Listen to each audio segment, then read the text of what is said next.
நிறைய கணவன் மனைவிக்குள்ள வந்து பாத்தீங்கன்னா நிறைய கருத்து வேறுபாடு, அதே போல இந்த சந்தேகம் மாதிரியான பிரச்சனைகள் இப்போ ரொம்ப அதிகரிச்சுட்டு வருது. பிளஸ் அதை விட கள்ளக்காதல் அப்படின்ற மாதிரியான விஷயங்களும் நிறைய செய்தித்தாள்ல நம்ம பாக்குறோம். இது இப்போ முன்னொரு காலத்தோட இப்போ ரொம்ப அதிகரிச்சுட்டு வந்துட்டு இருக்கு. இதை எப்படி டாக்டர் நீங்க பாக்குறீங்க? இதுவும் வந்து ஒரு சமூக நோய் தான். அதாவது முந்தையெல்லாம் என்ன ஆகும்னா, அம்மா வீட்டில் இருப்பாங்க, ஹஸ்பண்டு வேலை செஞ்சு என்ன சம்பாதிக்கிறாங்களோ அதில் கூழோ கஞ்சியோ சாப்பிட்டு வாழ்ந்துட்டு இருந்தாங்க. குழந்தைகளும் நல்லபடியாக கவனிச்சிட்டு இருந்தாங்க. இப்போ நம்மளோட தேவை அதிகமாக அதிகமாக ஒருத்தர் சம்பாதிக்கிறது பத்தாது. இப்போ 2 பேர் வேலைக்கு போகணுங்கிற ஒரு கட்டாய சூழ்நிலை வந்துருச்சு. ஆனால் 2 பேர் செஞ்சாலும் அடுத்தது குறுக்கு வழியில் சம்பாதிக்கணுங்கிற நிலைமை கூட வந்துருச்சு. ஸோ அப்படி இருக்கும்போது என்ன ஆகுதுன்னா, இனீக்வாலிட்டி டெவலப் ஆகுது.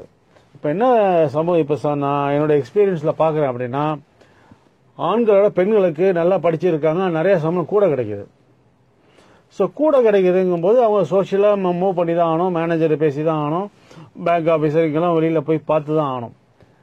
ஸோ அதை வந்து இவன் கணவன் வந்து இன்ஃபீரியர் நினச்சி அவன் மேலே பொறாமப்படுறான். பொறாமப்படும் போது தான் சின்ன சின்ன விஷயங்கள் கூட சந்தேகமாக மாறுது.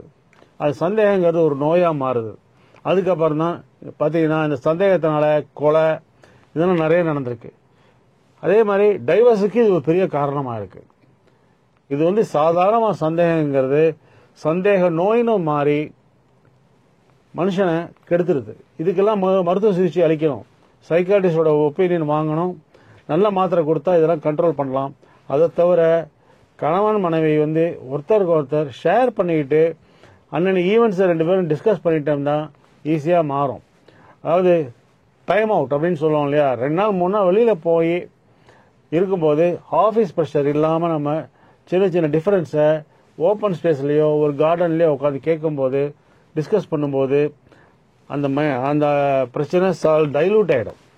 இந்த மாதிரி தான் இந்த பிரச்சனையை சமாளிக்க முடியுமா ஒழிய, நீங்கள் வந்து நீயா நானு ஹஸ்பண்ட் ஒய்ஃப் 2 பேரும் போட்டி போட்டுட்டு இருந்தால் குழந்தைங்க தான் பாதிக்கப்படுவாங்க.